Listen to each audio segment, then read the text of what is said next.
Hai hai, nah selamat datang di video analisis dari kelompok 3 kelas 2023E. Nah, kami akan membahas sebuah isu penting, yaitu yang telah menarik perhatian kalayak umum. Nah, isu ini yaitu mengenai politik digital, keterlibatan media sosial dalam meningkatkan partisipasi politik generasi muda pada pesta demokrasi tahun 2024. Nah, kasus ini bukan hanya sekedar berita saja, tetapi ia mencerminkan tantangan dan dinamika yang ada dalam masyarakat kita. Nah, dalam video kali ini kami akan menggali lebih dalam mengenai latar belakang kasus tersebut, bahkan faktor-faktor yang mempengaruhi serta dampak yang ditimbulkan bagi masyarakat. Nah, langsung saja kita akan membahas isu kali ini. Cus! Nah, pada isu kali ini mereka menunjukkan bahwa platform media sosial ini telah menjadi alat yang sangat penting dalam membentuk kesadaran politik di kalangan pemilih muda. Dalam era yang apa-apa serba digital kali ini, generasi muda yang biasanya juga disebut Gen Z zaman sekarang cenderung lebih mendapatkan informasi politik melalui platform media sosial seperti Instagram, Facebook, Twitter, dan bahkan juga yang kali ini sangat booming dan juga digemari oleh kalangan muda, yaitu TikTok, dibandingkan dengan sumber berita yang tradisional seperti koran. Nah, hal ini juga akan menghasilkan perubahan yang sangat besar dalam cara mereka melihat dan juga memahami konflik-konflik politik. Nah, media sosial ini juga dapat digunakan untuk kampanye politik dalam penyebaran informasi partisi politik dan calon legislatif untuk mendapatkan atau memanfaatkan platform ini untuk memberikan konten dan yang menarik dan relevan kepada pemilih muda. Misalnya video pendek TikTok dapat menyampaikan visi dan misi kandidat dengan cara yang lebih menarik dan juga mudah dipahami bagi penggemar konten visual muda. Nah, pada media sosial kali ini juga mereka memungkinkan masyarakat dan politisi berinteraksi secara langsung kepada komponen seperti sesi tanya jawab dan siaran langsung atau live. Nah, memberikan generasi muda kesempatan untuk berinteraksi dan mengajukan pertanyaan kepada pemimpin mereka. Nah, akibatnya juga transparansi dan partisipasi ini sangat meningkat. Pada berita tersebut, John Postil dalam Digital Politics and Political Engagement mengungkapkan bahwa konsep politik digital dibagi menjadi beberapa bidang. Yang pertama ada pemerintahan digital, yang kedua ada demokrasi digital, yang ketiga ada kampanye digital, dan yang keempat ada mobilitas digital. Secara keseluruhan, media sosial memainkan peran krusial dalam meningkatkan partisipasi politik generasi muda pada Pesta Demokrasi 2024. Dengan menggunakan media sosial ini, generasi muda dapat lebih terlibat dalam proses politik. Namun, masalah seperti informasi palsu harus diatasi melalui pendidikan dan inisiatif literasi digital. Ini penting untuk memastikan bahwa generasi muda dapat berpartisipasi secara aktif dan bertanggung jawab dalam demokrasi, sehingga mereka dapat menjadi pemilih yang cerdas dan berdaya.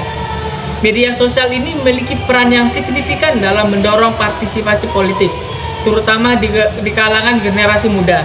Dalam proses demokrasi pada tahun 2024, media sosial memberikan kesempatan bagi masyarakat untuk mengekspresikan pandangan politik dan melakukan berbagai aktivitas politik dengan mudah, hanya melalui perangkat yang dapat diakses kapan saja dan di mana saja. Ini menunjukkan bahwa tidak ada lagi alasan untuk enggan berpolitik, terutama generasi muda yang sangat bergantung pada media sosial. Hal tersebut tidak hanya berfungsi sebagai sarana untuk pendidik dan mengedukasi generasi muda, tetapi juga menjadi dan dapat mempengaruhi suara saat pemilihan. Interaksi yang intens di media sosial, baik sesama pemilih maupun calon pemimpin, dapat memperkuat loyalitas politik atau bahkan mengubah kecenderungan politik mereka. Dengan kemudahan akses dan penggunaan yang meluas, platform media sosial menjadi sarana efektif bagi kandidat untuk menyebarkan visi misi serta menjalin interaksi dengan pemilih. Hal ini tidak hanya mendorong kesadaran politik, tetapi juga memperkuat partisipasi generasi muda dalam proses demokrasi. Selain itu, media sosial berkontribusi dalam peningkatan transparansi pemilu melalui pemantauan proses, penyampaian informasi secara terbuka yang membantu membangun kepercayaan publik.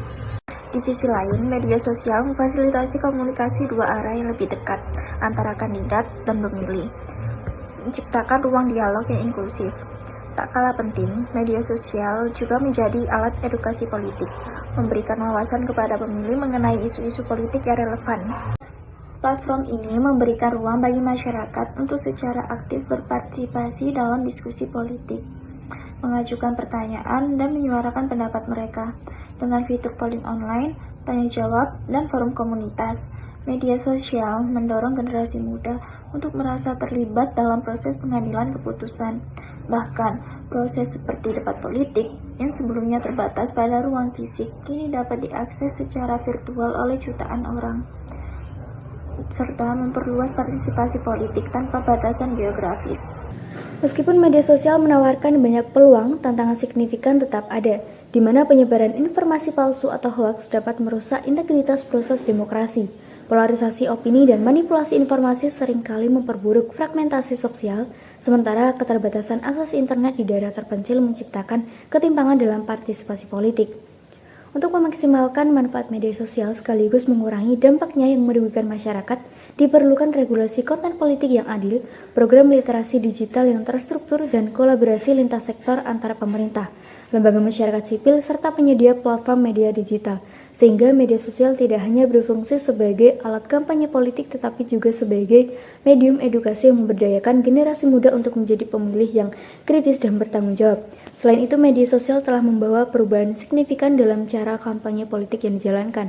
Kampanye kini tidak hanya berfokus pada penyebaran informasi, tetapi juga pada penciptaan narasi politik yang lebih personal dan tersegmentasi. Di berbagai platform media seperti Instagram dan TikTok tidak hanya dalam penyampaian visi misi, namun juga berbagai pendekatan dalam media sosial sering diterapkan dalam kampanye politik ini, memanfaatkan emosi dan identitas audiens untuk membangun kedekatan dengan pemilih muda. Dengan menargetkan pemilih muda yang dapat dipengaruhi oleh media sosial, tentunya media sosial menjadi tempat yang tepat untuk mencapai tujuan berkampanye. Di sisi lain, media sosial juga berfungsi sebagai platform diskusi yang lebih demokratis, di mana individu dapat dengan leluasa berbagi pandangannya, bertukar pendapat, dan bahkan mengkritik kandidat atau kebijakannya tanpa rasa takut akan ancaman atau intimidasi secara langsung.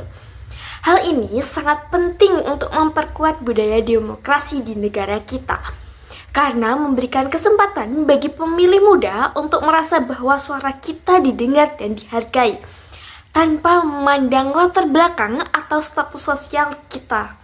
Melalui debat dan diskusi yang berlangsung secara online, media sosial menciptakan ruang yang lebih inklusif bagi perbedaan pendapat, yang pada gilirannya dapat memperkaya proses pengambilan keputusan politik.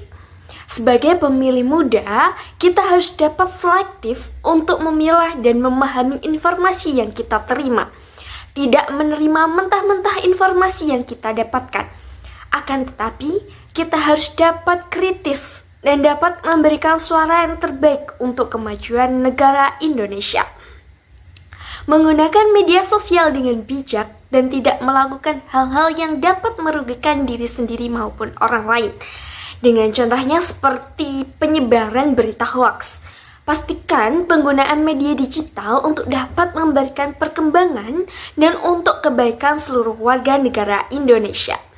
Perkembangan teknologi dan penyebaran berita digital yang semakin cepat dan mudah Dengan itu, sebagai generasi muda harus dapat beradaptasi cepat dan tidak melakukan penyalahgunaan berbagai platform digital.